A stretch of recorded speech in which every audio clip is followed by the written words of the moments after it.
Okay, good. So it's 6:07, so I'm going to call the meeting of the Maple Run Unified School District Board to order at 6:07 p.m. And first things first, is there anything that people want to revise on the agenda?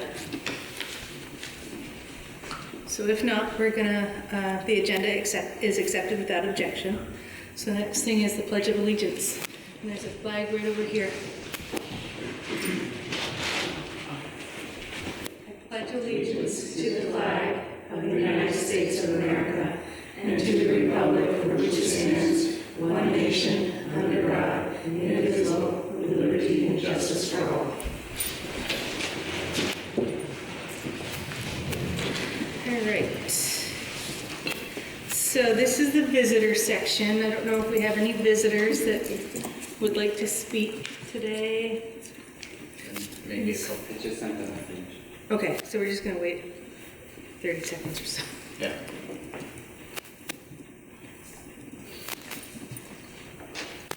You might want to just thank Leanne. Oh, yeah. And also Dino, I think he just left, but that was a... students. Yep, and I think they also left. Yeah. We got a terrific tour of all the programs at the Technical Center, and it certainly has grown a lot since I've been here. That was a while ago. Just a couple of years ago. So thank you very much. Thank you very much. Any visitors? Alrighty. So I think we're going to move on. If someone shows up, we can consider putting them in. So if no revisions are requested to the consent agenda is accepted without objection. And that includes the approval of the meeting minutes and the media packet. So we're going to accept those. Those are accepted without objection. The next thing is reports to the board. And the first report is from the student board representatives. Yes, thank you. Thank you, Leah. You're welcome. And No, you're fine. good. Okay, hello everyone. My name's Leah Fitzgerald. I think this on. For those of you that don't know me, I'm a senior. I've been acting as the student representative since my sophomore year, so third year here. And our report this week is kind of what we've been doing in our committee that's kind of run through the school that kind of funnels into this school board called Student Voice Committee. So within that committee, past few months we've been working on kind of formulating a plan to help with the strategic planning that the board has been doing. So our students have been really trying to tackle how do we get some voices from other students, and what we've decided is to kind of redo what we did last year with the listening sessions, which I again talked about last year. But what we did is we went to the clubs and we kind of asked students those key questions: what's been going good, what's not been going so good, and kind of getting reports on that. So what we decided is to recreate that this year once again. Kind of that now that we have a strong foundation of what we want it to look like, we are going to focus more on the 5 goals that we've seen that have come through from the listening session. So basically what we're going to be doing is going to clubs and asking them what would this look like in each of those 5 goal areas. So that is what we're trying to do in order to get more awareness, not only within our student group, but just from the students themselves, kind of introducing what the work we do and how students can have an impactful voice within the high schools. So we've also been talking a lot about leadership within that group and how to get students to really start thinking a little bit more deeper about what they want and what they need and how that will look, other than some of the baseline stuff that we saw. And I don't know if you remember last year, students talk a lot about parking and how they don't want to have that many gym credits and stuff, and that's not really what we're looking for. So we're really excited to get the results from those and kind of not only present that back to you all and the community as well, but just for us to be better representative. So Amelia's just going to talk to you about like what type of clubs we're looking for, and so we can get some more voices. So we've pretty much selected most of the clubs where there are going to be consistent members coming in, you know, not things like necessarily homework club where that's you can kind of pop in if you just need help or a place to do homework. But clubs like National Honor Society, Social Justice, GSA, as well as Scholars Bowl, Math League, and then what were some of the others? Athletic Council. Oh yeah, Athletic Council, yeah, Student Council as well, and National Honor Society. And in those clubs, we're going to be doing the listening sessions, like Leah said, and just trying to see if there are any individuals that are very outspoken about these different topics and getting them to voice how they feel. So that's about it. Yeah, I'm welcome with any questions or anything. That is all. Thank you. Thank you, Leah. Thank you. Alrighty, our next item is the budget education for the board, and that's going to be. That's going to be a team effort, and we're going to try to have me talk less. So Bree, Ann King, and Martha, Kanye, and myself.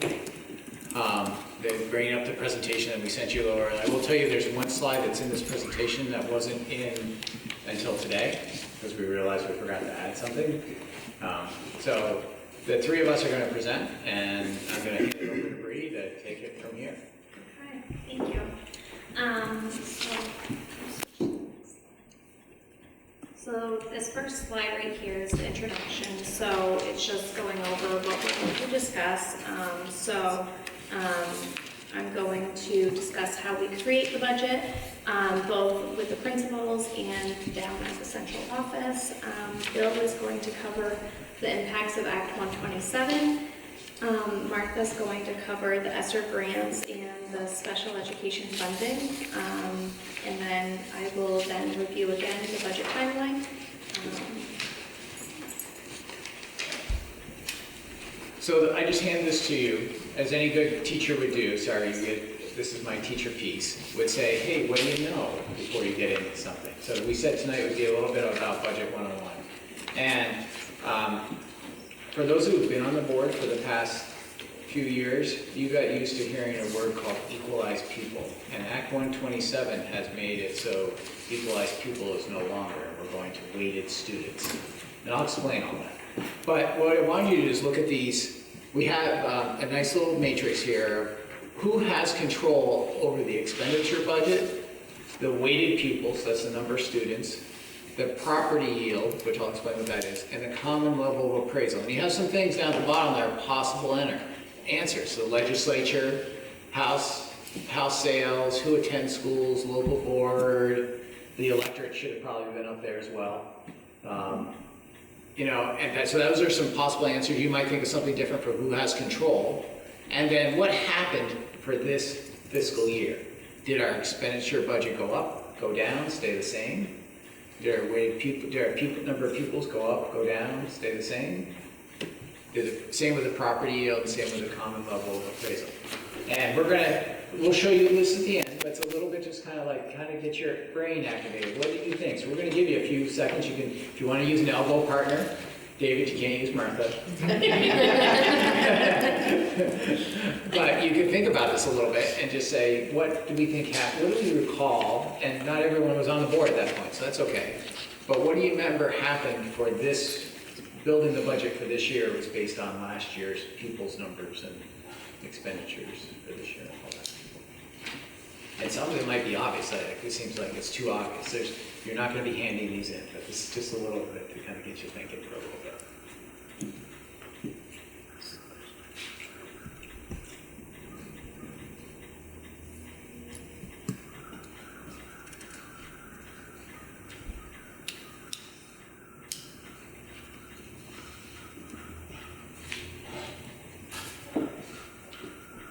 Here's the pause there.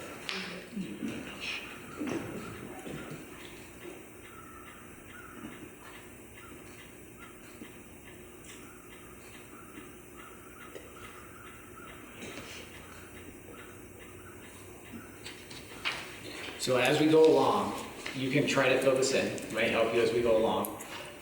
I will say this, one of the things that's joked about, and Martha, maybe you can help me with the number, but it seems like it's said every time, Brad James from the AOE says this every time he goes to the legislature.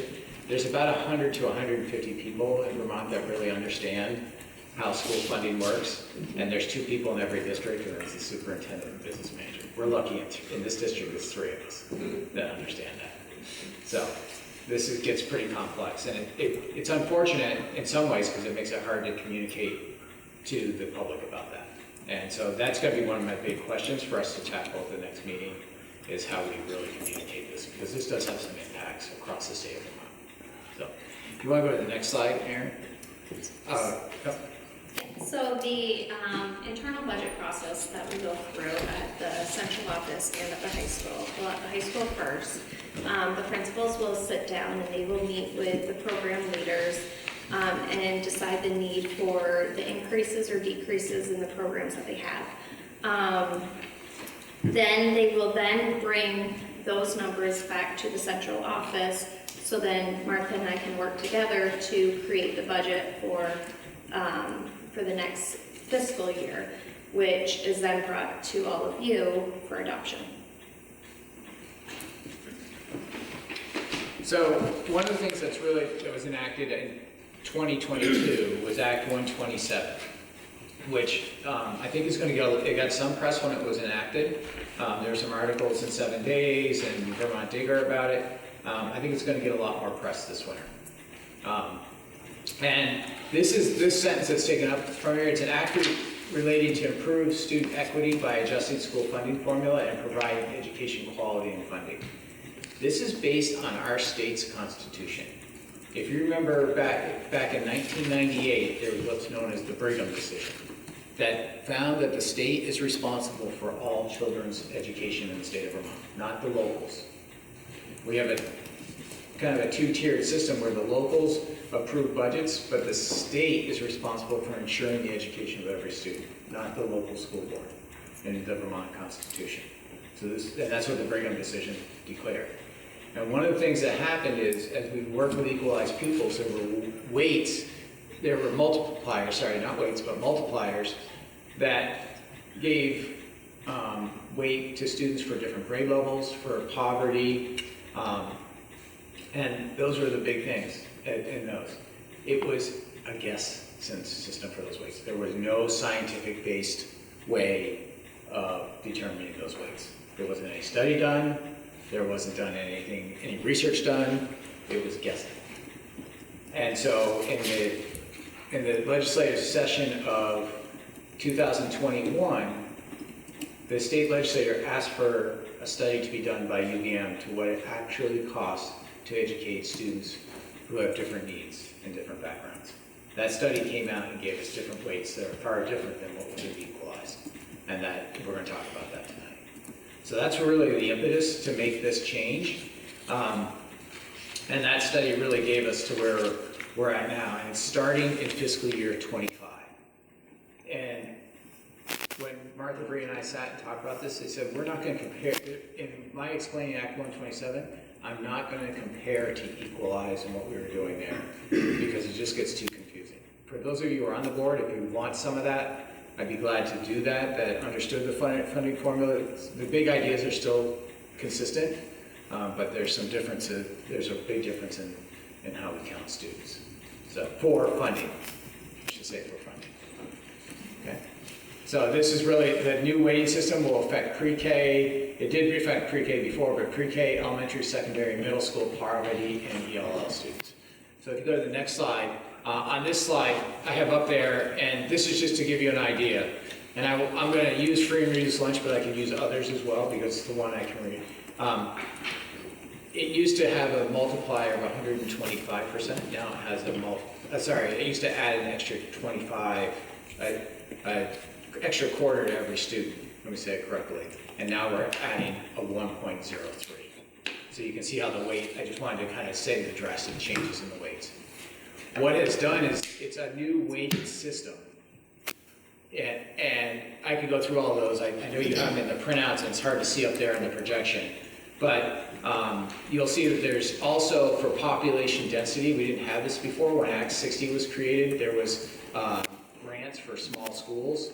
They've now put it into the weighting system. So either low-density towns or schools with small schools, under 250. So, if we can go to the next one, thanks. So when we look at ours, we have a lower than state average of free and reduced lunch. That's not the narrative I heard coming to St. Albans, but it's true. We are below the state average in free and reduced lunch. And this only is done at the district level. This is not done at any school level. So our district has lower. None of our communities are either have a small school or sparsely populated. So we don't get any credit for that. We don't get credit for Fairfield? Nope. Fairfield is not a sparsely populated community. It has high enough density, and this comes from the US Census, and its school is above 250 students. Bakersfield. So, and then we have very low ELL population compared to most other schools in the state.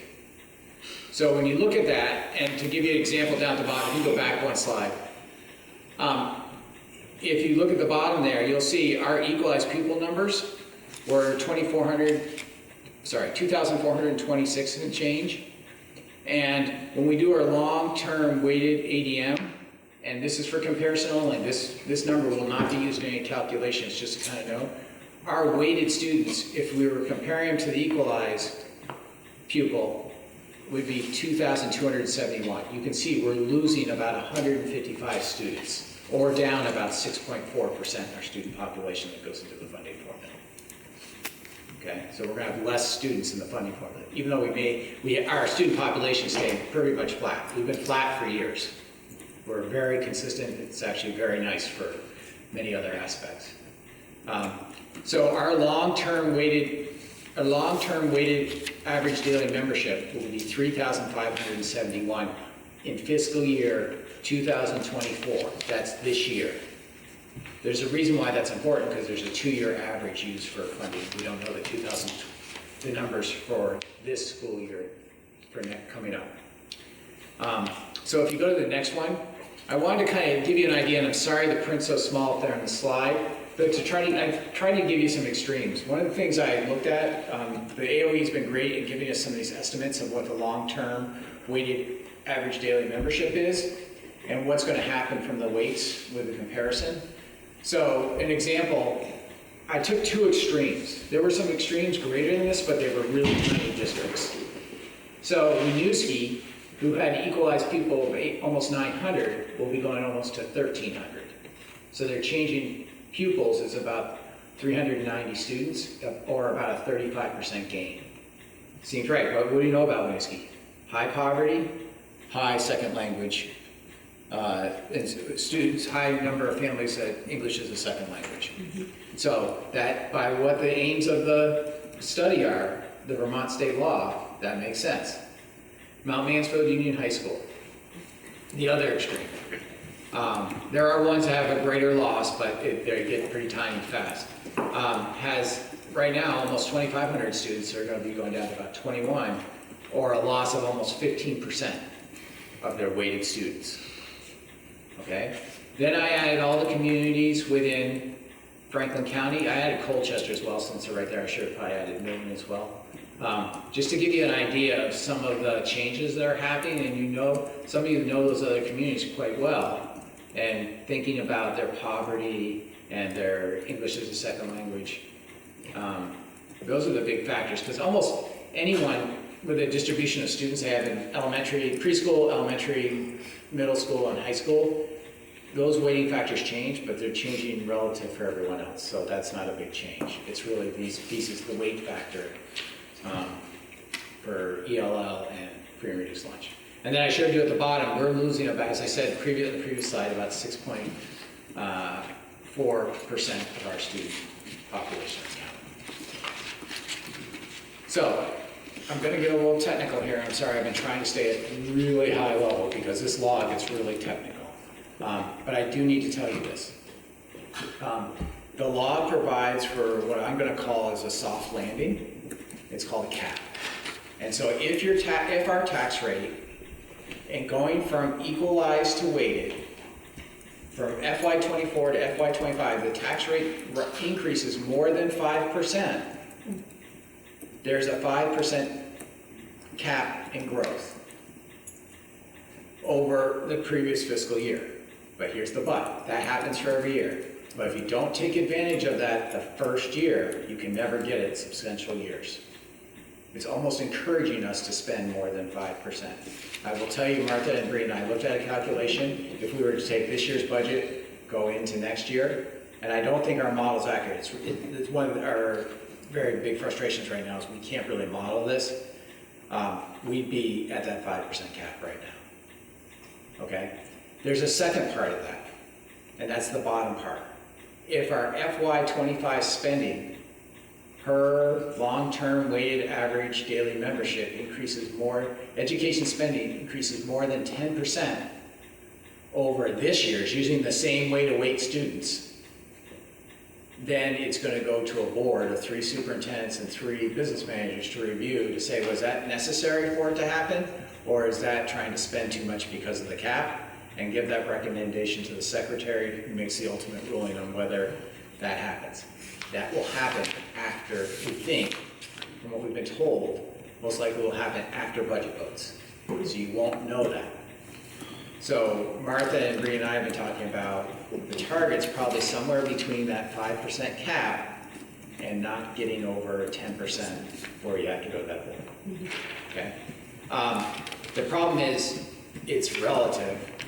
All of some other things I'm going to tell you about are, and one of the reasons I gave you the quiz, is it's really relative to what happens in other districts in the state of Vermont.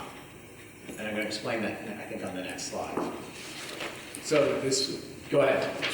So like that cap is kind of like basically a delay. Like if we go 8%, we're still paying the 8%. It's just spread out over a few years. So what happens is, and I'm glad you asked this, Charlie. This is why I've been saying at a really high level. But what happens is we get that 5% cap for fiscal years 25 through 29. When we get to fiscal year 30, the cap goes away, and we have to go to our actual. So there's a big cliff at the end.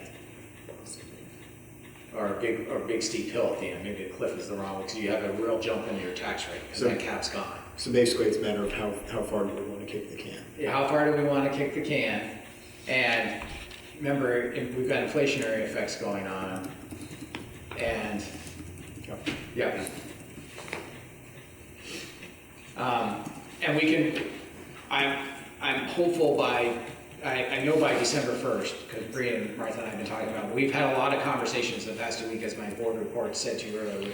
This has been the majority of my work, is we've been connecting a lot as business managers and superintendents, like, because AOE has been saying, we can't really help you model yet. And we're like, that's not good. Most of us are starting to work with our boards right now. So we're hoping in December, come the first meeting in December, we can start to give you some models and projections of where it's going. The dollar yield is and I deliberately left the cross out in here because I wanted to really stress this. It's the amount of I'm missing a word there. The property yield is the amount of education spending per weighted pupil covered by a dollar tax rate. And so, in other words, it's like what will $1 on the property tax bill gain you for revenue via education, knowing the education spending across the state of Vermont. So that dollar yield is a big divisor in setting our tax rate. And they do an estimate. Usually it's right around now, right, Martha? Not usually until about the 1st of December. Yeah, they start doing an estimate of what do business managers see the education spending coming in at, and then the tax commissioner can give us a letter saying we think this is what the property yield is, but it never gets set until the last day of the legislative session. So we really never know it, and that is the divisor that sets the taxes for every school district in the state. Because you have to take what you're spending and know what your dollar yield is. And that if that divisor changes just a couple dollars, it can really have a huge effect on your tax rate. So, and we don't know that until after we voted on the budget. That's right.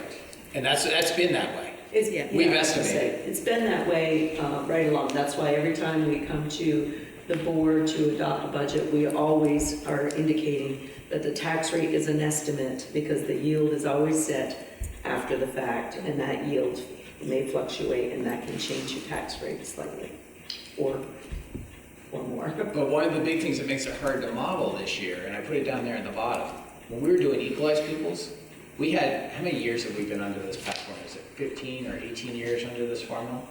Yeah. Let's just say it was over 15 Yeah. years. So we've had that many patterns to get our models right. We're now not just changing a few pupils. If in FY24, the weighted pupils for the state's 132,000.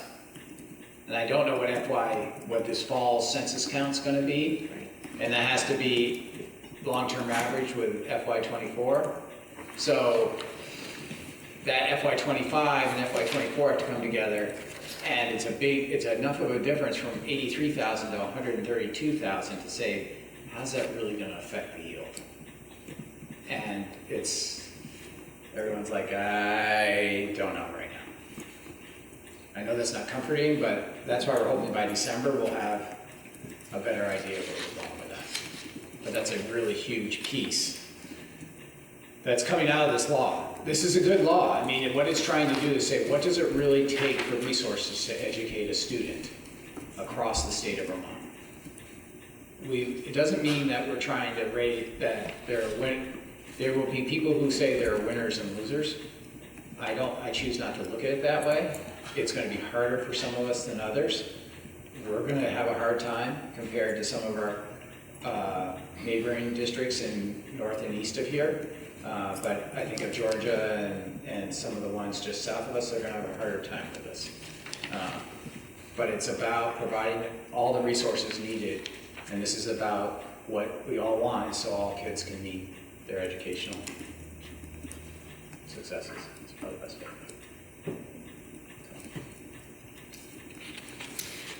So I'm just going to talk briefly about some of the impacts of some of the reduced grants that we have coming up. Obviously, we've talked multiple times about how we've had this ESSER funding for the last 3 years. FY24 is the final year of ESSER funding. And we did have quite a few positions in the ESSER grant based on the requirements of what the grant was for. It was for remediation and helping students get back to what they lost through the pandemic. So we did have quite a few staff members in those grants. With our FY24 budget that we're working through right now, we were in anticipation of that, so we did remove some of those positions out of those grants and put them in our local budget. So we kind of are hoping we soften that blow a little bit. Just because these positions, the funding is going away does not necessarily mean that the positions are going to go away, but that's something we'll be working through where we're working on creating our budget for this year. So the details are there. The numbers that are listed here were the ones that were listed in the grant when we applied for it, but it's not necessarily the number of positions we're funding in the current year. It's just to give you a sense of how, when we're building the budget, the things we have to consider when we're talking about coming in with the education spending figure, because the reduction of grant funds means you're paying more out of taxpayer money. Can you remind us, Martha, what the positions were, those 3.5? That were moved out of the CFG? Yep. Do you remember, Bill? I can tell you that the security workers are into the local But those were ESSER. Yeah, they were ESSER, the counselor, or some of the behavior I services think board. they were probably also, the ones that were in the CFG were probably the interventionists. There were some interventionists as well. Yeah. I know we had the family engagement specialist. Right. John gave us that presentation a couple meetings back. Okay. So Just I can go back. get you and get that list if you That's want. fine. to Yeah. accept it. I Yeah. know that you said it, I just can't remember. Yeah, that's okay. Thank you. Sure. Any more questions on that information? It's basically just, helping you understand one of the areas where we're going to, don't want to say struggle, but we're going to have to look at carefully when we're building our budget, because it is a reduced amount of funding that we'll be receiving. And also, we have the change in the special education funding, which in FY 23, they changed from a reimbursement model for special education funding where if we were to spend more on an individual student, we would get reimbursed more. So it was always, you know, we would make sure that the students got whatever they needed because we would get the reimbursement for those costs. They switched it to a census block grant in FY 23, which is, the grant itself is calculated based on a 3-year average daily membership for all your students, not just special ed students, and then they multiply that by a base amount. And so that's a set amount we get. We don't get any more or any less, we get that block grant amount for special education funding. There's one small, I don't want to say small, there's one exception to that rule. If we have a student that has extremely high costs, which are over, for the current year, $66,000, we do get some reimbursement on the cost over and above that $66,000. But, so it's an area where in the past, it's always been, well, you know, special ed funding kind of fluctuated.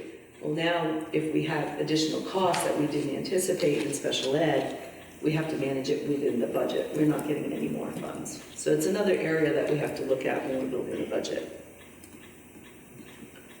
Any questions on that? So what happened this year, and I know it's a little hard to read up there, but this is back to the quiz that I gave you there. And so the expenditure budget is the one place where the local board has control. You recommend the budget to the voters, and really the voters approve that budget. And last year that increased.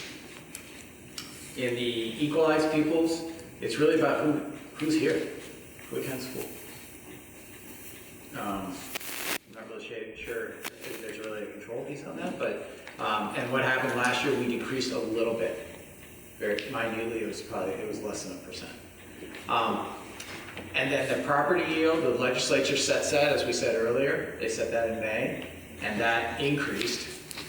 And so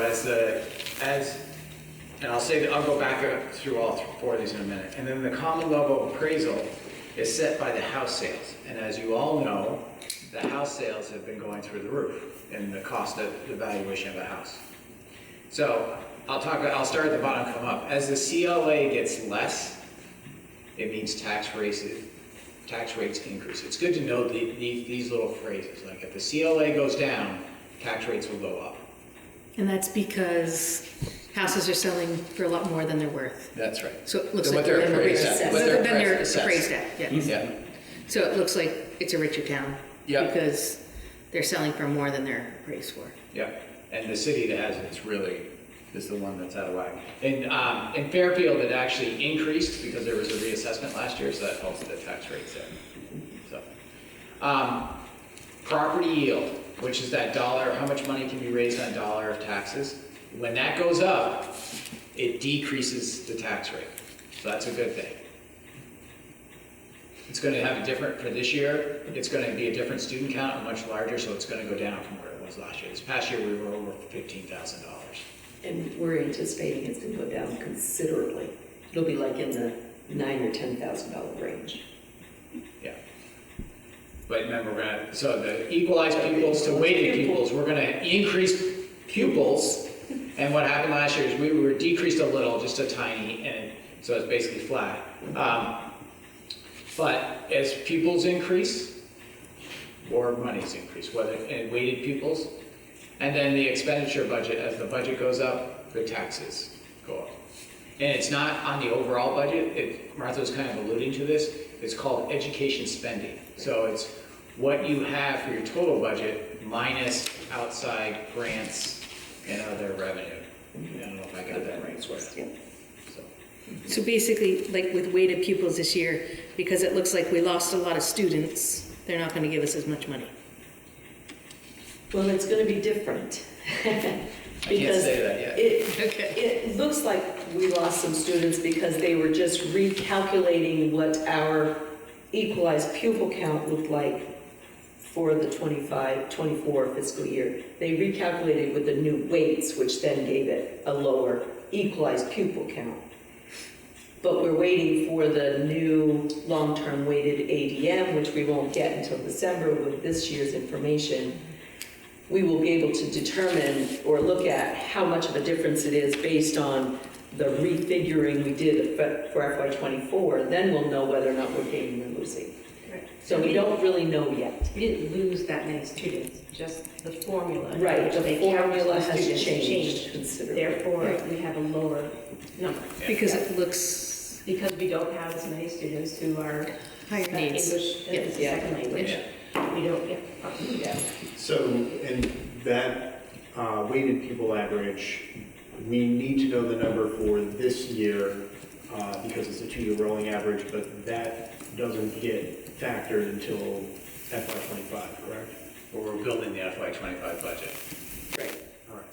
so we need it. yeah. We need it, and we won't Yep, get it until I'm- middle of December. I'm living in the past, never mind. So they were able to recalculate what FY24 would have looked like if they used these new weights. So that way we do have a comparison once we get all our numbers for 25. Yeah. Yeah, that's the best model we've got for now. that's the best model, and we don't have all the pieces yet, so we No, can't model it. We can't model. No, but it, Yeah. I mean, it makes Yes, yes. So, you want to go on? Go. So, at the last board meeting, we presented the budget timeline, so this is the budget timeline again. So around November 1st, these are all estimated dates, I do want to preface that.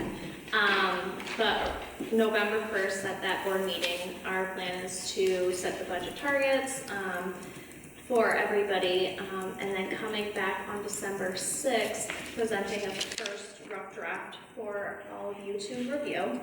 And we will then go over additional revenue calculations and all that in December. We do want to point out that in January, we may have to have 3 board meetings to adopt the budget, depending on where we are in the process and where the board feels that adoption needs to take place. And then we'll then promote the budget in February and then bring it to the voters for town meeting day. So, are there any questions on that?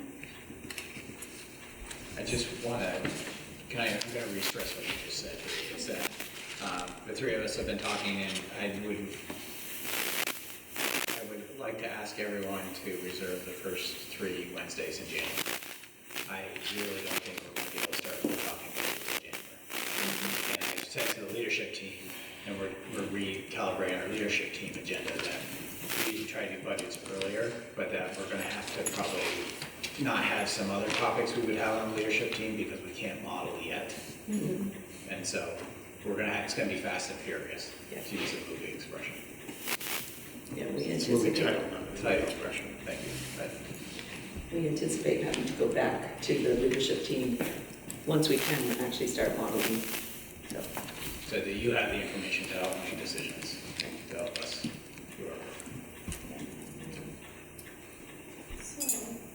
So Bill has already explained the changing of the equalized pupils to the weighted pupils. And then also the data from the state and tax department, where we're not getting that information until after the 1st of December. So thankfully, we went through negotiations, and we have settled agreements for the support staff and the professional staff. So we know what the salary increases will be for those. And then Bill, Martha, and myself will be attending a business manager superintendent meeting on December 4th and 5th, which will then be able to bring some more information back to all of you on December 6th at that board meeting. And then like Bill said again, we'll probably have 3 board meetings in January discussing the budget.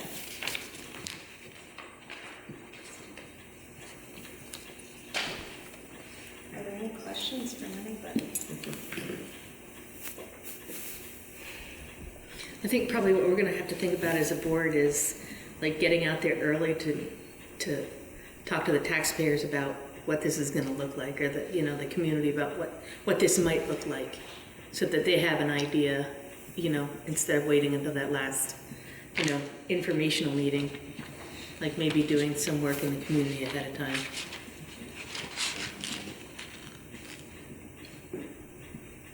So I actually am thinking about that because you and I talked about that Monday Yeah. night as we were prepping. Erin Russo has just started her work this week as the communication and engagement.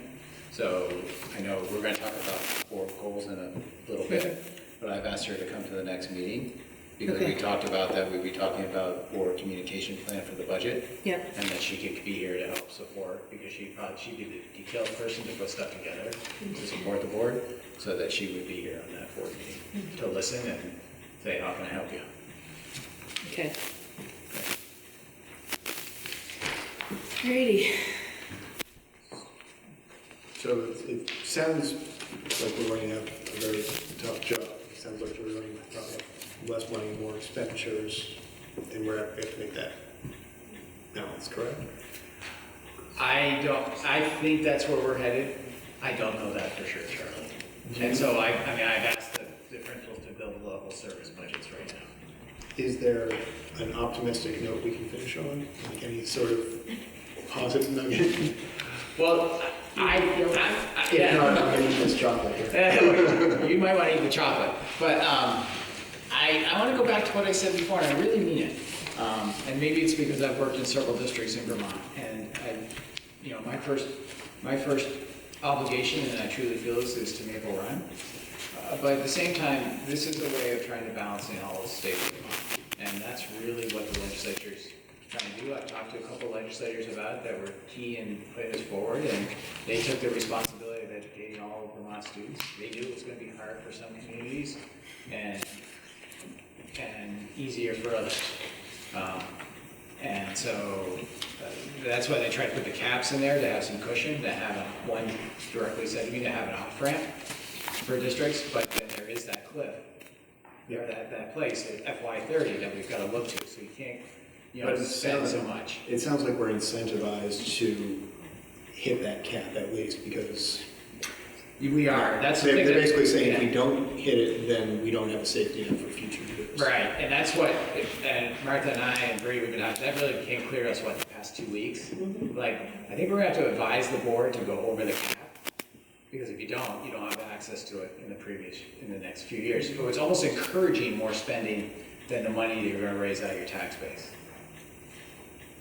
So my optimistic-ish note would be, I appreciate that there was foresight in starting to move people off of ESSER funds so that we don't have as big a hill to climb on that end.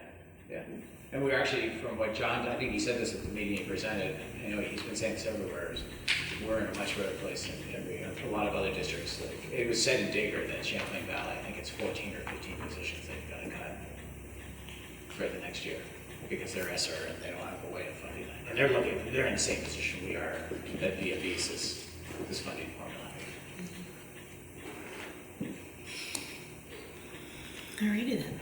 So I'm trying to think about when we were looking at our reports, the information that we were looking to receive, how will our order be impacted by the information that we need, to be able to create the budget? It's a really good question. We moved this, we took off the 173 from Martha and Andrea Rasick tonight to do this, because we felt this was really important. I think we're doing some overall grants next. I have to look at, I don't have the budget plan right in front of me, so I'm trying to do it from memory. But I think I should just end this way. I'll take a look at it with Susan, and if anyone else wants to chime in, things you think you need for the budget, let us hear about it so we can get it to you as board members for what you need. Okay. And even if it's like, hey, I know John did that report, or Martha did this report, or Andrea, or someone did something, can you give us a summary of that? Because that was 8 a year ago meeting. Right. And we're gonna talk about that Or you can again. just tell us which one it is and we can go back. I can do that too. Yeah. I'd have to open up my laptop though. Or ask Aaron. Someone's ready to always. Okay, so just to refresh my memory, Yeah, we're just gonna use this as a starting point. we're gonna do, sorry. This right here? No, 80. 8. We're just gonna review this. Yeah, and I did this task that we talked about that has this piece right here. Okay, good. And everyone has it. Yeah, well, I'm gonna hand it out, because I don't know how many people saw it online. I see some people have their computers here. How many, So we're gonna move on to old business governance standards self-evaluation that we did a couple weeks ago. And everyone has, this quite honestly is too hard, I can't read it. I don't have, like I need to layer up 3 more glasses to put on top to read this. But I can't read this. good. Do people need, this is something we made yesterday, which was just, it sorted all the questions from most agreed to least agreed. Do you need a copy of that? I brought extra copies. I see one nod down there. That's in our packet. It went into the packet today, or yesterday, right, Anna? Yeah. Yeah, so if you need it, I brought copies for everyone. And there's a couple down there. It's just a way to have the conversation. What we did is Aaron and I took all the agreed and disagreed, and then just combined the agreed and strongly agreed, and all the disagreed and strongly disagreed, and just did a percentage based on how they were scored. So this is, just to review, this is based on the self-evaluation that we did earlier this month. And it's a starting point. We need to kind of look and figure out where we need to go from here in terms of which of these things that we're going to be addressing. There is one thing like something about annual, well, at least annually the board sets measurable goals and regularly reviews the progress towards these goals. We just barely set the goals, so that's something that we're... Right, so I'm actually surprised by some of these numbers.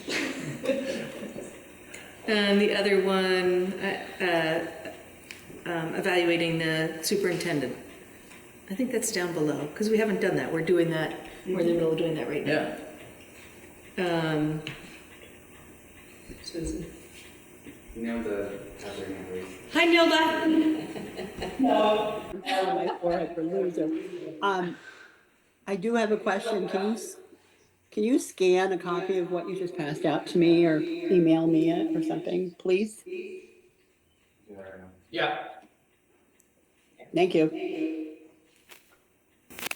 It should be in the packet piece, but he's sending that in an email. So okay. I just wonder if anything, like, Joanna, you said, hey, that kind of surprised me. That's when I look at stuff like this. My first question to anybody looking at it is like, what surprises you or is affirming for you? Well, I'll say as someone who's been here all of 8 months now. Yeah. A lot of it falls under the a lot of the self-evaluation fell under the line of kind of guesswork in that, like, okay, we're doing this now. Were we doing this last year? I don't know. So maybe it becomes a soft agree. Maybe it becomes a neither agree nor disagree. It's I would guess that some of the surprising answers probably reflect the newness of the board. I think this was, though, like a great place to start. This is the first time since I've been on the board that we've ever done something like this. Have you done something like this? Yeah. So it's a great starting place, and I think it's one of those things that should always be hanging in the back of our mind. Okay, what are the things that we need to address as a board? How are we doing? I absolutely agree with that, and I think that it would be important to maybe to go over these, whether it doesn't have to be today, because to make sure exactly what she's talking about, that people understand what the question was asking and the time frame, and that people would still vote the way that they were voting. I agree. So one of the things, has people had the chance to really study this? I think maybe we could put this on another board meeting, and have everyone come back with, or even go through these questions one at a time and say, okay, I have a better understanding of it now. And even how we get the information. How we get the information. Yeah, so like if you're agreeing with it, where do you think you received that information? How would we get that information? Or how did we receive How that did we get the information? And again, not to test, but just to make sure that people understand where it's Yeah. potentially coming from or came from. And I can imagine there might be mixed stuff, as we were talking earlier. 6 of the 10 people on the board are new since March, and some even newer than that. And in this calculation, there's a reason why it doesn't total 100, because I deliberately left out the neutral. It's not in the count, Gotcha. okay? I would also say, Well, it is in the pie chart, right? You see the neutral in the pie chart. We're gonna, Nilda? Yeah. You hear me? Yes. Thinking when you were talking about the fact that, some of these things we've started, but we haven't completed them. I was thinking that, can you hear me? You're looking at me funny. You're cutting in and out. Funny. Wondering if we should set if it will. You're still cutting. Can I say? Can you hear me now? Yes. Hello? Hello. Can you hear me good? I can. Okay. I think we should set a support, like if it wasn't it's a no, and if yes, or working on it, we go to a little category that says working on it. Okay. Would you do me a favor? Since you were still cutting in and out, is there a way you could type that? Because I got about half of that. No. Okay. No, can't type that much. Can you text it to you again? Perfect. But which, Okay. wait, I got you, Nilda. I know what you mean. You're saying that if we're working on it, we should have an opportunity to say we're working on it, rather than that it's been done or it's not done. So either we've done it, we haven't done it, or we're working towards it. Yeah, it was pretty happy. And what we told, and then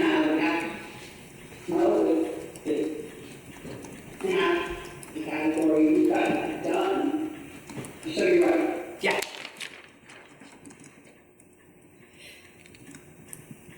So, is there a way, well, there's probably a way we could redo this. Well, I think, yeah, we can either redo that, or you could, we could either redo it and talk about it, we're done with that, or we're done with it, we're just maintaining it. We're working on it, or we haven't done anything in that area. Okay. I don't know how much it would get you the difference in, I see how it could get different percentages.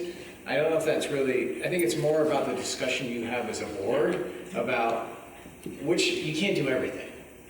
It seems like I've been having more of this discussion the past few weeks with a lot of different people. Can't do everything. So as we look at this, if I ask you this, and I don't need any responses right now, but what are the 2 areas you think we should really work on between now and the end of March?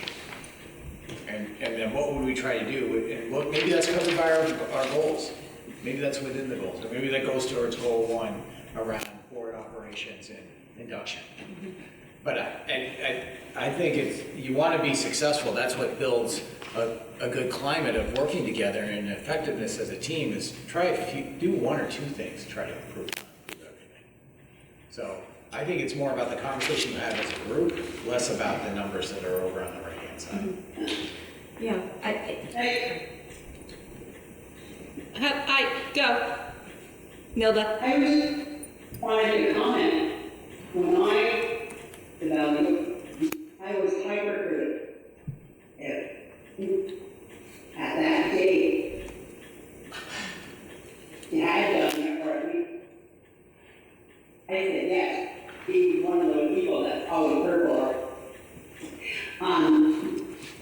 think under there's a consistency in how we all answer them. So I don't know what the right approach is because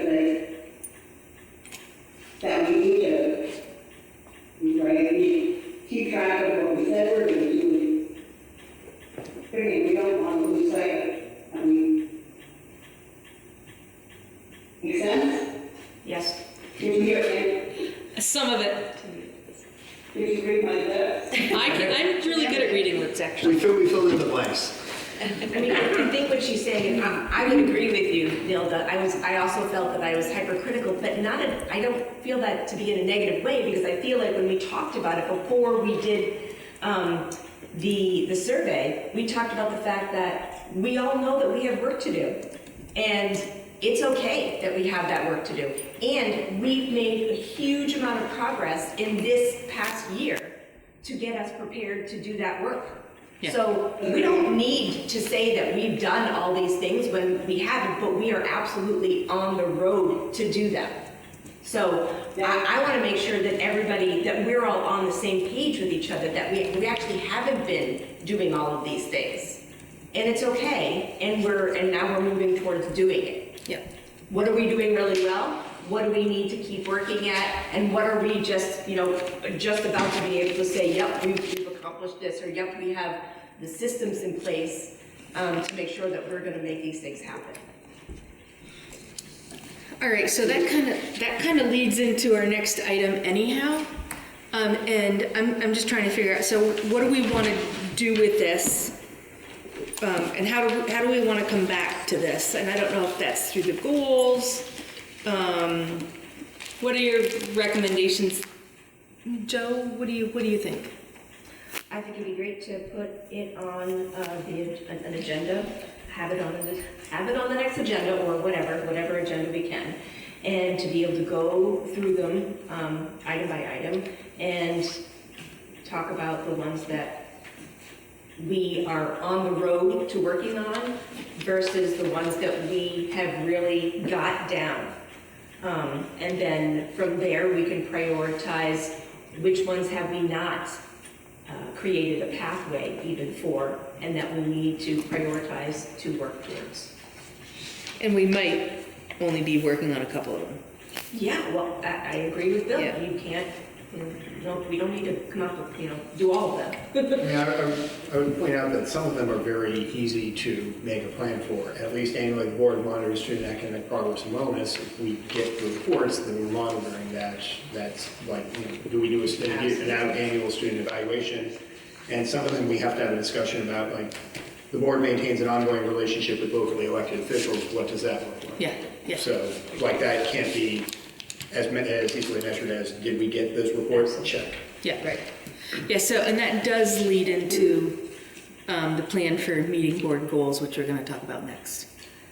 Yeah, and then also just looking at that report, right? Yeah. And think about, and look at all the things that we have on that list and say, okay, this is where we're going to get that information, right? Making sure that we actually have avenues set up for us to be able to receive the information that we need in order to be able to make those checks. All right. Any other discussion about that?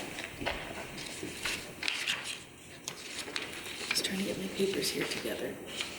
This goes away. Take your time. This is for right now. Hey, congratulations on Athlete of the Week. Oh, thank you very much. And all your hard work on the volleyball team. Thank you. Excited. We just had our last game of the regular season, so have a few more, but thank you. Thank you. All right, so moving on to 7B, the plan for meeting board goals. And we have our three goals. Three goals? Yep, in the board packet. And our recommendation is that we start working on goal 2 first, which is monitor activities to intentionally, well, the goal is the Maple Run Board will develop and implement a plan for monitoring the school's district progress on the district's 5 goals.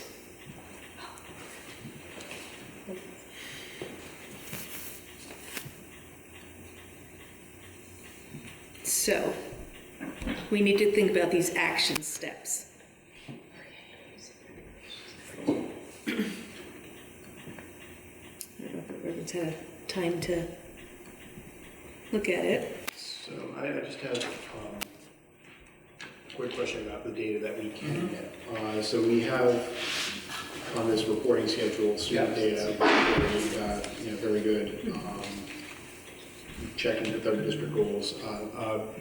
We don't really have, and I'd be interested if we could get some information, like a survey of some sort from the teachers and the ESP workers along the lines of the student data, just to see if, they honestly, one of the questions on student data is, do you feel safe in making run? Yeah. Do you feel supported, things like that. To get some sort of, some sort of feel for how the people that are teaching these kids are feeling that, do they have the resources they need to do their jobs? Yeah. The hard part is that they're professionals who are busy 90 hours a day. So I don't know if So we surveyed them, we've already surveyed them the past 2 years. Okay. For a staff climate survey. We're actually changing that up a bit because, as you see in my reports, we've been reworking the principal supervision and evaluation system. So we will have that this year. I won't tell you that it'll be soon because sometimes different principals, based on where they are in their cycles, they'll have an annual 360. It's a survey that does both. It gives a 360 feedback for principals, but at the same time it's climate. And it asks, are you supported? Do you feel like you have the resources you need? There's questions just like that.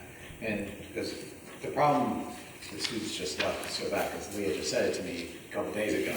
She's like, we get surveys every other day. And so kids are like, why are we answering this stuff left and right? So we're trying to cut down on our surveys to make them meaningful and cross-purposeful. Yeah. So we will have you that information. Yeah. I don't have it on the program reports here, but one of my questions was, because I can tell you when we can give you all the data, and some of these are qualitative and some of them are quantitative pieces, but what else do you want? You went right where I was going. Yeah, that's the next question. What else do you need as a board to know that you're monitoring the district goal implementation? This year it's the OKRs, next year we'll do those five district goals. Yeah, it sounds like you're along the lines of what I'm looking for. Is I'd like to make sure that we have feedback from every level of the district to make sure that the students feel like they're being given what they need to succeed. Yeah. We need to make sure that the professionals who are guiding them also have the resources they need to. Yeah. And I know there's limits on what no teacher's ever going to feel like, oh yeah, I'm just rolling in the resources. And, So you're looking for a staff climate survey, and it sounds like that won't be ready until. I don't know, I'm working, because I said I meld that in with the principal supervision evaluation, because there's parts that goes with it. So we're trying to do one survey to do everything for the staff. So I'm working with the principals right now. Yeah. Erin, could you? Choosing times when we're doing that, but definitely. Just because it's hard to, so we could put it on. Yeah, you can get on. Thank you. I just don't know exactly. Yeah. I basically I would like just make sure not to get out of the school year without knowing That I promise you.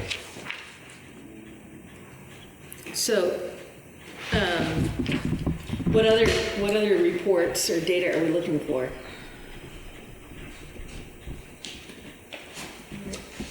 So let's just go through the 5 goals and then maybe we can chime in on. District goals? The district goals Yeah, versus the board of directors goals? yeah. I'm sorry. Isn't that what we're looking at? We're actually looking at the board of directors goals. But isn't the second goal to develop and implement a plan for monitoring the district's 5 goals? Yeah. Right. So, Okay, all right, you're right. so if we're looking at the district's 5 goals, then we need to cross-reference the 5 goals with the reports. I don't have them in front of me, do you? Can you? Erin's gonna pull them. Erin's gonna put them up. Yes, we do, because. Perfect.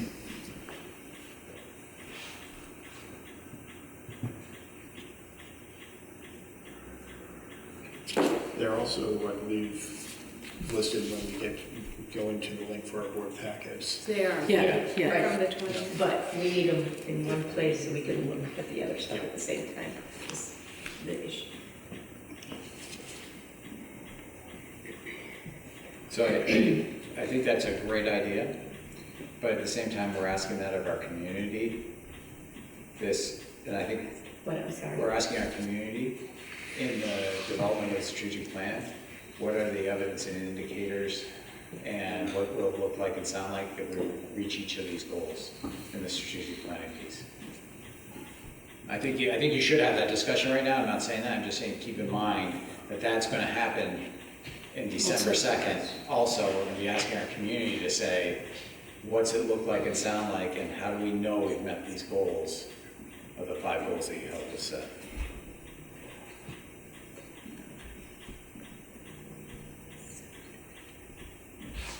So if it's not clicking for me, I'm sorry. So when we're in the strategic planning process that we're starting right now, Yep. so I'm going to be asking the superintendent's report about participation from this group. One of the things they're going to do is design a process that asks our community and develops it in the strategic plan of what's it going to look like when we achieve that goal? And then, so the next thing, so to any one of those 5 goals. And then what will be the evidence that tells us we made that? Mm-hmm. And then what are the possible steps? We're going to backwards map it that way. Okay. And so I think you're right, I agree with your idea of like, okay, so let's look at these goals. What do we need to have for information on that? I think it's an and, not an or, but it's an and of the board should say that now, and that discussion should happen through the strategic planning process, and then inform all of that of what that looks like Yes. at the end. Yes, and one of the goals for me, right, like, not for me, but the way I'm understanding it, is opportunities for family and community engagement. So Right. that's doing what you're talking Right. about and making sure that we then report that information out to everybody. Yeah. So for me, it goes kind of hand in hand. Yeah. Good. Does that make sense? Yeah, no, I'm just reminding us that there's some work still coming on that. Oh, for sure. Yeah. Okay, so if we look at this goal statement, Maple Run Board will develop and implement a plan for monitoring the district's progress on the district's 5 goals. Okay, so we're going to monitor activities to intentionally include data and evidence, as well as the voices and perspectives of multiple stakeholders, and then create a schedule to review both the qualitative and quantitative data along with the students' lived experience. If we look at the district goals, rigorous and academics and expectations, what's some of the data that we would like included in addition to what we have here?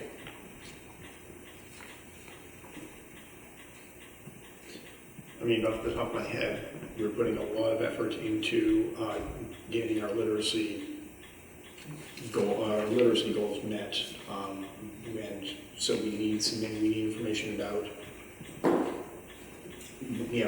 what measurables we have to show progress toward those goals, and specifically like the Amplify program, the efficacy of that, which I want to say, am I correct that it would fall into the student data reports? Mm-hmm. Yeah. So those are already on the. So we're getting that, like we'll have the winter student data in February, Yeah.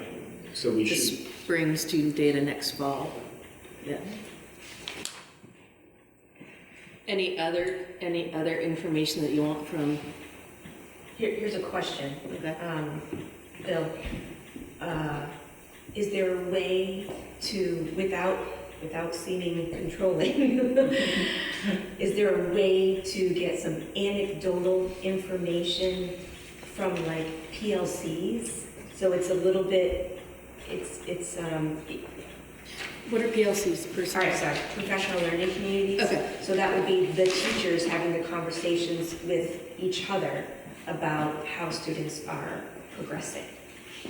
And so is there a possibility of, just getting a report from each of the building leaders about literacy within PLCs and how it feels on the ground, what they're seeing as part of student data? Is that? It is a possibility. The question is the amount of work to put that together. And I'm not saying not to do it because there's work involved, I haven't like thought that out. Yeah, I mean, they're meeting and talking about it, so it's. Right, I mean, I just left a whole district, Right. PK doing literacy So it's just- together in grade level teams. Yeah, I guess I'm just thinking that it would provide us with some I think one of the things. progressive information about how things are going. So I'm talking off the cuff right now, so I'm brainstorming. I just saw K through 8 set goals that they can measure between now and the next time they meet and say, so what does that mean? And so I think there could be a report on, these are the things we're trying to look at to understand student growth and our successes. I'm just trying to think of the things that would give you more of that, like what are the discussions the teachers are having at the same time. I know that those are in documents. I saw them up on projectors all over different classrooms in the city school today. People typing that in, so it's easy copy paste. Here's what teams are looking at. And I know they did that in math the week before. So to me, it's the point of like, what do you need to know as a board member that the system is working and making progress? It's less about, for me, how much. I mean, yes, that's important, but are we growing? Right. It's almost like a yellow, green, red, system for each of these areas. Are we going in the right direction, or are we not going in the right direction, or are we stuck? What would we need if we were stuck? In my opinion, like, the rigorous academics and expectations is, like, there's one part of it that has a lot of measurable data that we can pull from, and then the expectations part is, we're gonna need more, that's gonna need more community engagement because it's harder to measure. Do kids feel like they are challenged in school? Do parents feel like their kids are challenged without being crushed under expectations? Yeah. And that's where we don't have convenient test scores to go, oh, yeah. Well, I wish our two board reps were here right now, because I asked them to talk about a conversation, I'm gonna do it anyway, that we had today, because we meet twice a week. And we were talking about the goals, because they're getting ready to do the listening session, and they said, I want people to understand that, they want teachers to understand, more rigor doesn't mean more homework. It doesn't mean more things to do. Because a couple of them said, it's actually really easy. It just takes a lot of time. It's not really challenging me. I'm just doing a lot of busy work. And I was like, I need you to say that as loud as you can in a lot of different places. And I was so proud when they said that today. Like, that's not rigor. Nilda.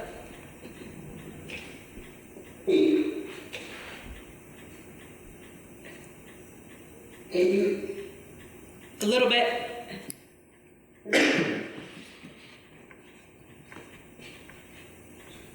So, I was just trying to see if it was better on here, but it's not. try again. Can you hear me at all? Yes. It sounded like 30% of what you're saying. Hey, this is for these goals. Some of them are not so tangible, or the mix not so tangible, but the student maybe good information from there's and as the metrics are, because otherwise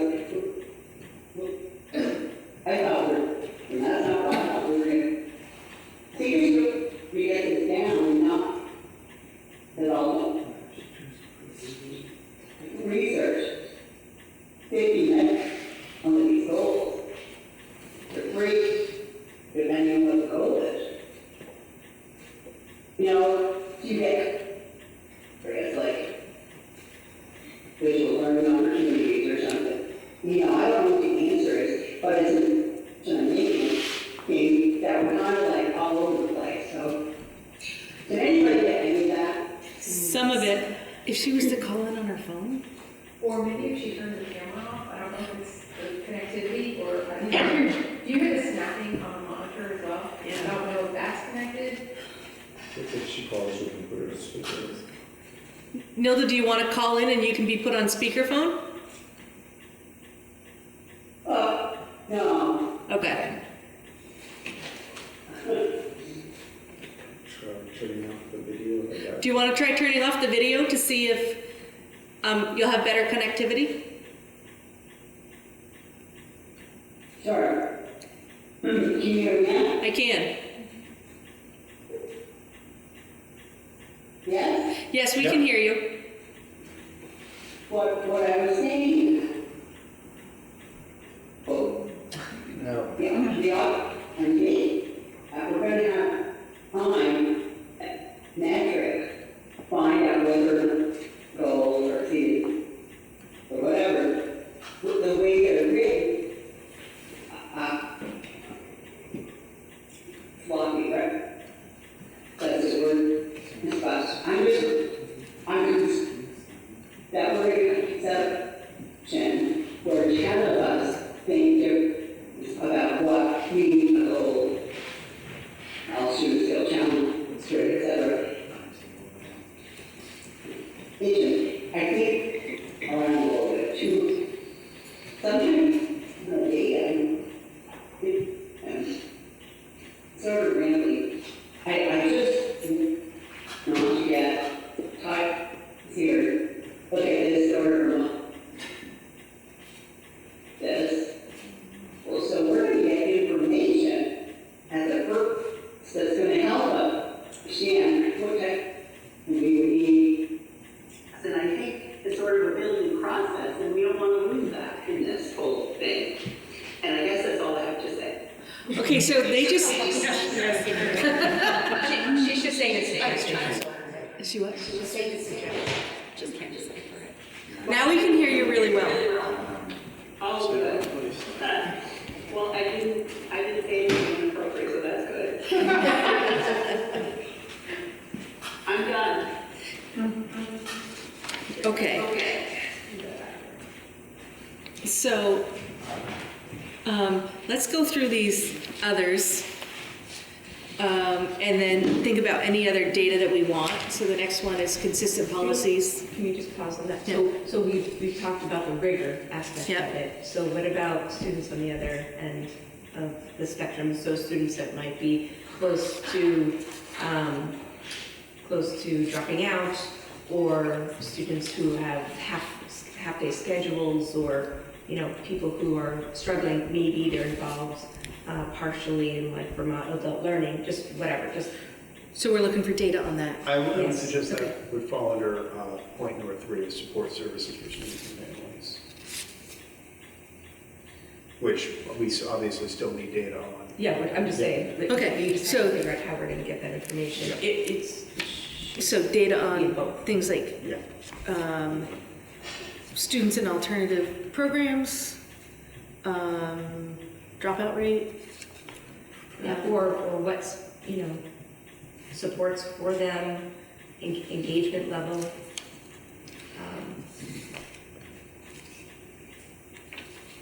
Just getting information from those folks.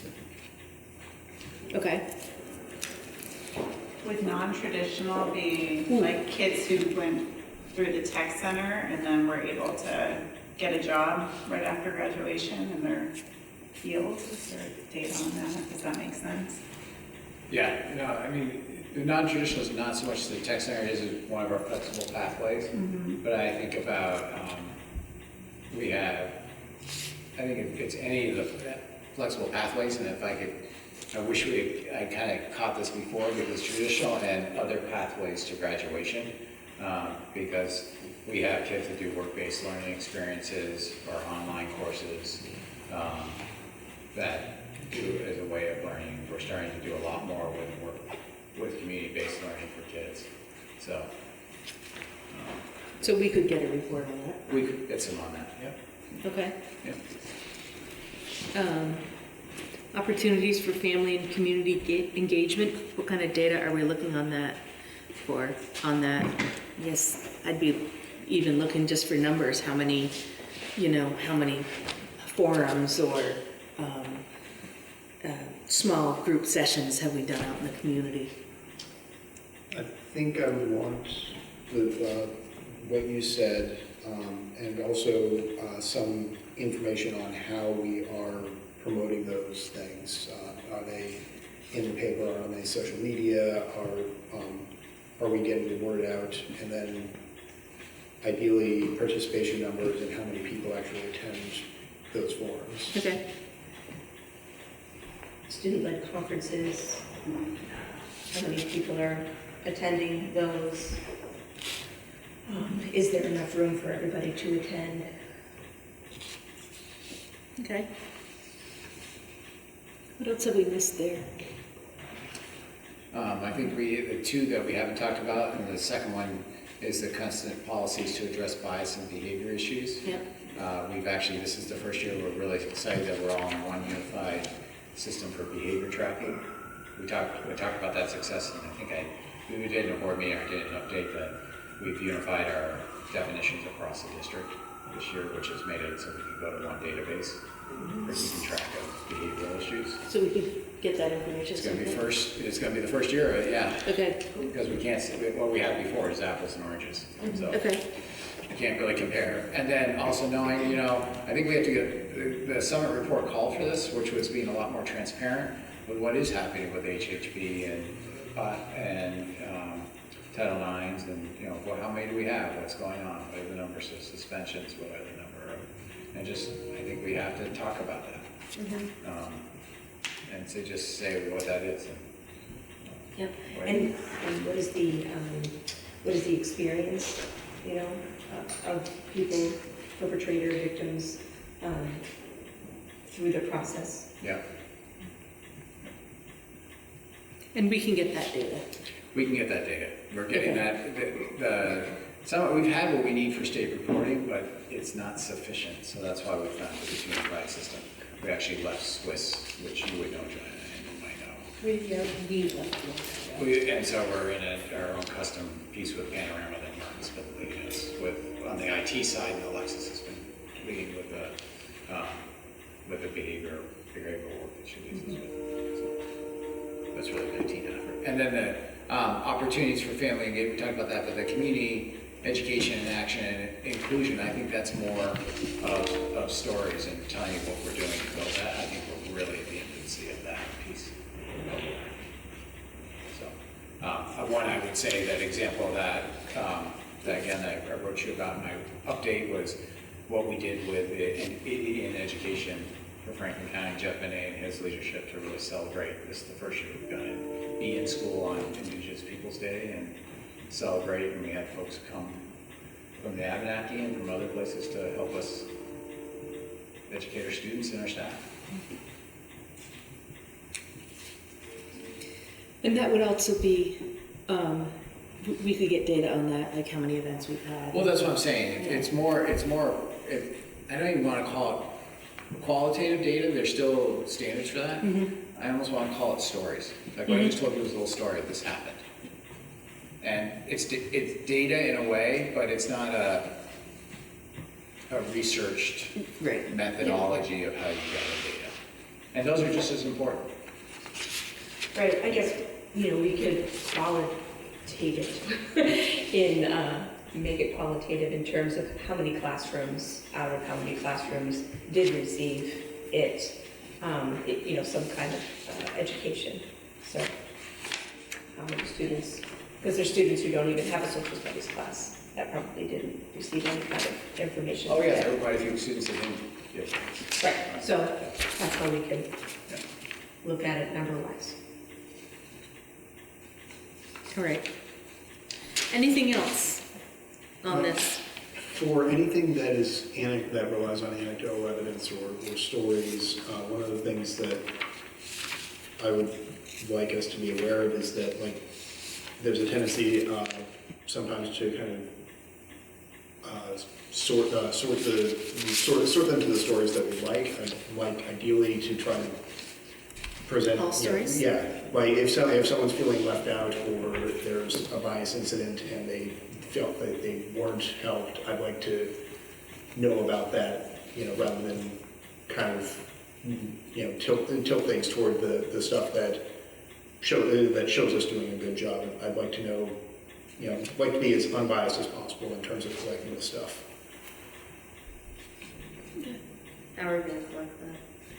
How would you collect that? That's a bit of a hard thing, because you can put it out there, but my understanding is that usually people who are victimized are going to be less likely to speak up, and so that's going to have to be something that we think about.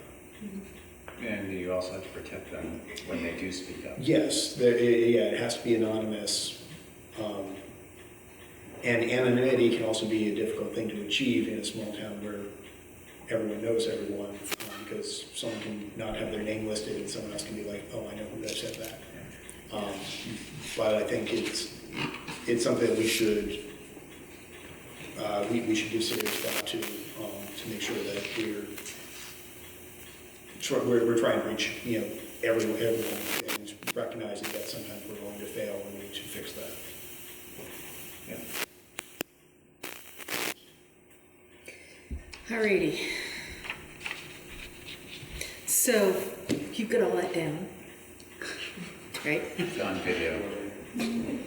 So that we can review that, at our next meeting. But I guess I'd also like to talk about, so if we've kind of addressed goal number 2, or one of the 3 goals, I would like to think about maybe at the next meeting, looking at the goal statement. Maple Run School Board will implement strategies to create and support respectful dialogue, a culture where all voices are welcome and valued, and ensure information is easily accessible. So I get kind of doing the exact same thing that we just did, but with goal number 3, the next section. Sound good, Nilda? All right, anything else about board goals? I would like, so you were saying December 6th, a community group is meeting and talking about all of these goals as well. There's 3. December 2nd. Okay. And I'm going to explain more about that in the superintendent's report of the strategic planning process.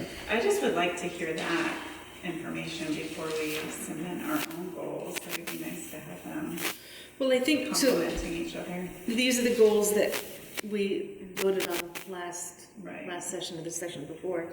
I think that, what we did tonight is I'm going to say a work in progress, so that we can add it's a constant work. We can add that information in as we get it. Okay. I also want to say, and I was debating whether to say this or not, but I'm going to say it. There's a lot of thought about what you'd like to see. I need to look at the cost for the system to provide that. And say, it takes effort and time. And so that has to be, I want you to know that, it's not saying we won't do it, but just realize there's a cost for that. And we have, this system has not been one that's used to producing data. That's not something this district does, or looking at data, or analyzing data. And we're trying to get everyone up to experience for that. Right, so some of it might need to be Right. anecdotal. So like a report, you have a couple of teacher leaders to Right. come and present to the board, Right. instead of those being Right. principals. Right, or asking principals to go put together that report. Because, so you and I were going back and forth about the PLCs and the grade level meetings. Like, I'm trying to think about, okay, how's that doable? But at the same time, because what I'm going to get asked, and a right question to me, I've got so much time, Bill, that's another, where does that sit in the priorities of everything I do?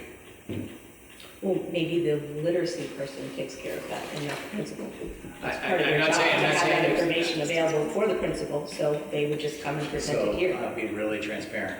That has not been the practice in Maple Run. I'm not saying it shouldn't be, it should be, but that's Well, then, that's the way it's been. And so it's different practices and it's changed. So, roles and responsibilities, right? Alrighty. So moving on to new business. No.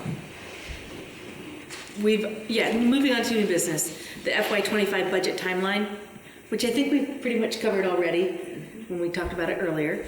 All right, so there's a student matter. there's a student matter that I don't think we need to go in executive session. I'm gonna try it and then you or the rest of the members can tell me if we need to go there. We have an appeal of an HHB, a hazing, harassment, and bullying decision. And according to Vermont state law and our policy, if there's an appeal by a person that was accused of either harassment, hazing, or bullying, the appeal goes straight to the board after it was initially done at school. That's what we have coming to us. So we need to have 2 dates of this board. I can't tell you ahead of time anything about the matter because you'll be sitting in your quasi-judicial role.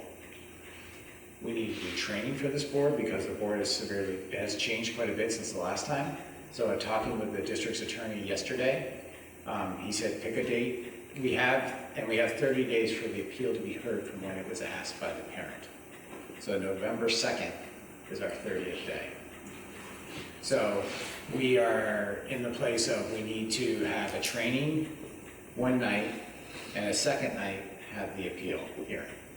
And then we need a quorum of the board. So I need to get 2 dates from everybody, or is it one where I should try to pick?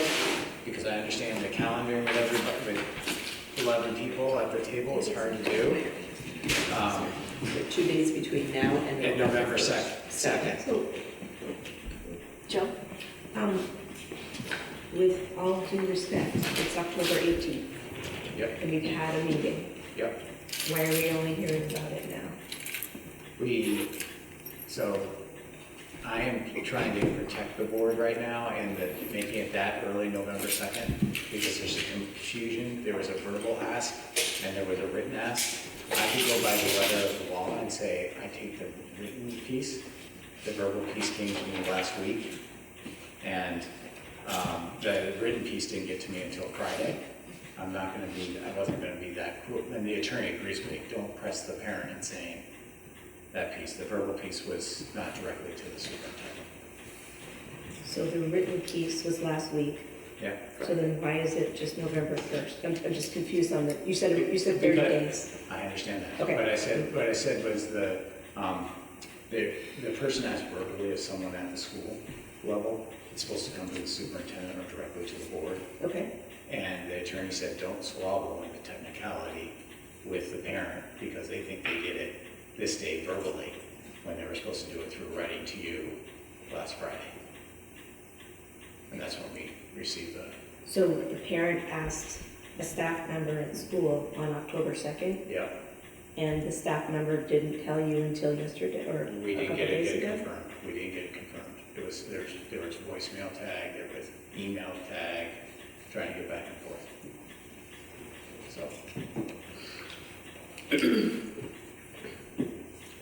So, is it, so we have basically 2 weeks Yep. to do this.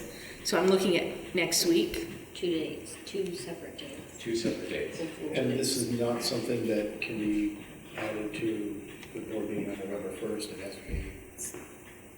You could, but I think we've done that once before, and that's difficult for the board, especially if we do it beforehand and do it late at night. I would not advise, because if you take more than an hour to have the hearing and have the discussion.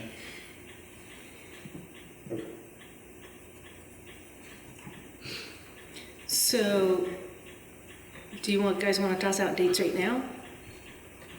Next week sometime? 25th. What was that, 25th? That and 26th.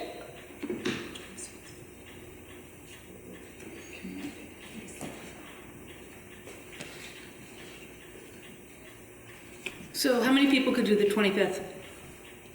I could finish and do it, but I would very much prefer if we could get it done. Like, it would have to be done before, wrapped up before 7 o'clock. Right? The 26th is the annual conference. Right. Yeah. What about the 24th and 25th? I can't do the 24th. But I'm a DE in my district, so Yeah. if I miss the train on HHB, maybe we could talk about that, but I've been This is through. different, this is about a board, it's not about HHP, it's about the responsibilities of the board. You're a different role. Yeah. Different role. Different role. Okay, Is well, there- I can't do that. I was the DE too. You can't, did you say you can't I do the cannot do the 24th? 24th. Nope. 24th. The 25th is a Wednesday, so, could we do it all on the same night? Could we do a short training and then, He advised against it, but I can ask Mark if he would do that. What about tomorrow? If, How soon can we do the training? if we can do the training sometime between the hours of 5 and 7, I can do the 25th. and then could you I also? think it's like an hour, and the training can be on I Zoom. think it's hard to do it both in a night. I haven't been through this, right? It's a lot of information and you gotta do a little thinking about. And then when the family and everybody expresses their story, there's deliberation act. It could take us 3 hours for the whole thing. An hour, is it an hour with the family and then the That's my 2 cents. And I forgot to say, I'm sorry, the training can be done via Zoom. It doesn't have to be a scheduled board meeting, it's board training, just like we've done in the past. So it's not that you all have to come to one place. Could we do, Is it a recorded training? No, People could do it no. at different times. what about, do people have the 23rd Monday open for training? That work. You just raise our hand the days that work. Yeah, That works. One, A two. lot of this is time dependent. yeah. It's about an hour for the training. So you have, 23rd, looks like. Joe, you've been through the training before, right? Did you went through it with the last case? I went through The board training, the board training for, the yeah, Fairfield case. yeah. Yep. So Joe, And I think I've been through. you've been the through it, but it looks like you're gonna get everybody that Okay, has- so the So we went for the 23rd. 23rd at what time? If I could pick a time that fits my schedule best, 6 o'clock or 6:30 would be ideal. I could do that. 6 o'clock? And we could do it, would it be helpful for everyone to do it over Zoom? That would be great. Yeah, okay, It's my wife's birthday. okay. Where? Over Zoom, and if you want, Where's in person, where would if we? you want to do it in person, come to central office, I'll show. And it's 1 hour? It's about an hour, yeah. I can ask Mark to keep it to an hour. All right, so that's the training. What about the hearing? Does the 25th work? At 5? That's what I heard Charlie say. You said between 5 and 7. 25th between 5 and 7 would work for me, yes. Okay, so who would it work for on the 25th? You just need to make it. 1, 2, 3, 4, 5, 6, And honestly, early. 7, would work too. 8. Okay, Yeah, okay, so if you said on the 25th, 25th at what time? 5 is what I heard. Okay, You got that, 25th, 5? Do you need Because we had training? some questions. pardon? Do I need to do the training stuff? You should do the training if you can. Yeah, because they're unfortunately. I could be late too, but To the hearing? it's gonna be central office. Yes. Yeah, Yeah, maybe 5 minutes or so. all right, I guess that'd be fine. That'd be fine, yeah, you just can't come in the middle. Yeah, the thing, you just What can't. happens is the family gets to present their facts, and there's questions from the board, and then the administration does that, they present it. So you've got to be able to hear all that, and then go into deliberations. All right, just gonna add all these reminders. Aaron will send out an invitation. Okay. Yeah. And we'll have to get the invitation from Mark, because he'll probably want to do it in his Zoom. Can we just clarify for just a second? I thought that the thing that we got training on before was a behavioral situation, it wasn't HHP. It was under HHP. Okay. You can talk. Yep, okay. I think I understand what I just want to make sure. Yeah, that yeah. I- About the meeting for Anyone for else? this. Okay. I think you've had the training. I pretty much remember you. I've definitely had the training. Just, I just want to make sure I have the right. That's all we need for situation. tonight. All right, so also under new business, there is a personal matter, and we do need to go into executive session for that. I'm wondering if we could bump that to the end. Yeah, I think that's. Any opposition to that? All right, and at that point, I'll make the motion to move into executive session. All right, so we've got warrants. The administration recommends a motion to approve the warrants, acknowledging that passage of this motion will act as authorization and signature of any individual board members participating remotely. So because we do have board members participating remotely, I need to do a roll call. So it's going to be Nilda. Yes. Suzanne? Yes. Listen, did you do a second? Didn't do a second, but Joe will. Thank you. Thank you. All right, so Nilda, you're still a yes? Suzanne, you're still a yes? I'm a yes. Jack, you're a yes? Yes. I'm a yes. Jess? Yes.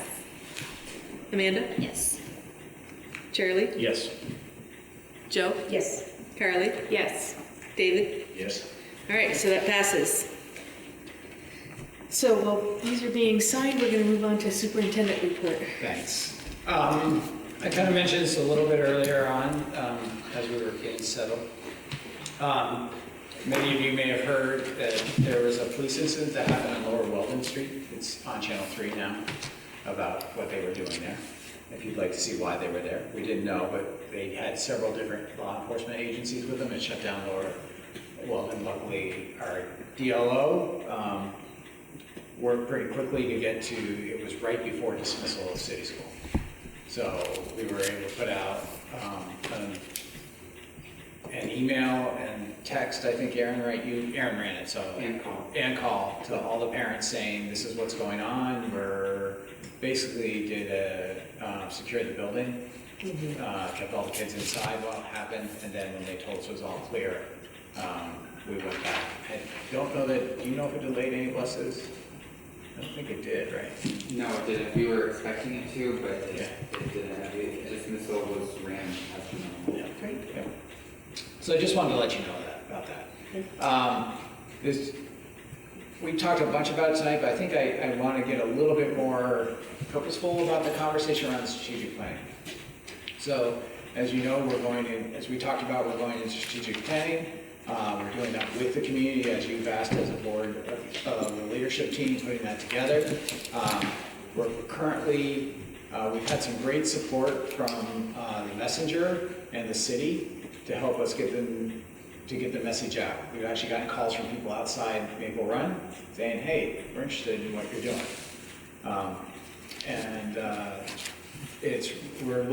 We're developing a design committee that can design a community forum for the morning of December 2nd.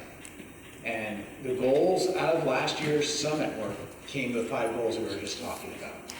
But we really want to work on putting this together with the community to say, what's it look like and sound like when we retrieve those goals, and what's the evidence? And then what are possible tasks that will get us there? That's a brain, from each of those, there'll be 5 subgroups that come out of the design committee that'll write a strategic plan for each of the goals, and we'll cross-reference that. So one of the things that we have we have students that are on that design committee, we have administrators, staff, community members. We have about 20 to 24 people that have signed up already. I can tell that our community efforts are getting stronger because last year trying to get people to listening sessions and summits was a lot of work. Literally after the first day, we probably had 20 people. It was like, bam, really quick. That's a good indicator of me that people are starting to say, hey, they are actually listening to us and want to listen. Because that's the first piece that you have to the first hard hill to overcome in community engagement. I'd like to invite and almost ask all of you, if there were 5 of you that would like to be on the design committee, because we had a place there for board. It would mean meetings on October 25th, November 7th, and we have this going on at the same time. Yep. Yep. I just realized that. Or have my calendar out. And then on December 2nd is the staff piece, and then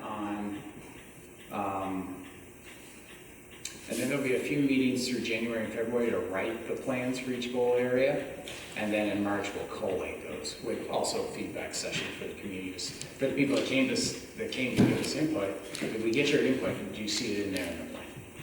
And then that will come to the board for board approval in April. So if that's something that you're interested in doing, I would like to hear shortly. I'm wondering about our 25th date right now, because I know I have to get cloned somehow. For myself.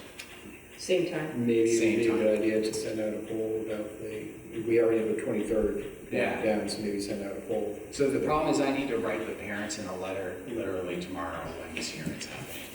I can't, I know we like to not have to sit here and calendar together. I don't know if the 24th or the 26th, even though I would have to come back. Jackie'd be at the, for that hearing, but Does the 24th work for a quorum of people to be at the meeting?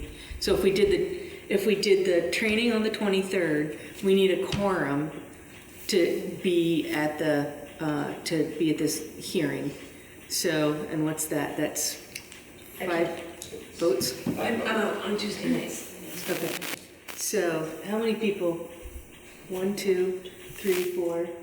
I just have a 15-minute meeting at 7 that I can't miss, but it's on Zoom. If we started at we start at 5. 5, is that gonna?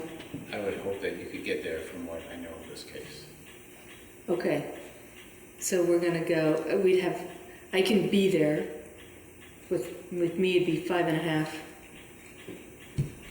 Who can be there again? Milda, you can Oh, be there. Milda? Okay, so 1, 2, 3, 4, 5. 6.5. Yeah. So that'd meet our quorum. That meets your quorum. Okay, perfect. So we'll move it to the 24th. Thank you. I'm Okay. sorry I did not. That actually works out better for me, so. Okay. So we'll move it to the 24th. Thank you. And so for the strategic planning, the